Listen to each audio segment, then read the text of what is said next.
Bullet আপনি দেখেছেন বাবা মায়ের রাখতো না? অভিশাপ আসমান কাঁপে, আপনাদের কাঁপে না? তার কাঁপে না? অভিশাপের ভয় হয় না? বুকগুলা ঝাঁঝরা হয়ে গেছে আমার সন্তানদের। আবার বুলেট বলবেন, কি বলবেন? এগুলো অস্ত্রের মুখে দাঁড়িয়ে আছে, আমাদের পয়সায় কেনা বুলেটে আমাদের সন্তানদের আপনারা বুলেট ছুটছেন। আর কত আর কত? পুলিশ ভাইদেরকে বলি, ভেতরে তো আপনিও মানুষ, পুলিশ ভাই বলি না, ক্ষমা করবেন, মুখ থেকে বার হয়ে গেছে। তাদের ঘরেও সন্তান আছে, তাদের খোলসের ভিতরেও মানুষ। যারা এখনো ঘরে আছেন তারাও জানেন আর কতদিন ভয় পাবেন।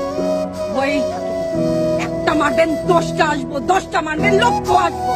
সারা দেশের মানুষ, মা বাপ সব একসাথে দাঁড়াবে। ওদের সন্তানকে মানুষ করার জন্য আমাদের কাছে, শিক্ষকদের কাছে পাঠিয়েছিল। কি জবাব দিব? আমার তো কোনো মুখ নাই, আমি শিক্ষক, আমার ভাষা নাই। তাদের কাছে হাত জোড় করে মাপ চাই।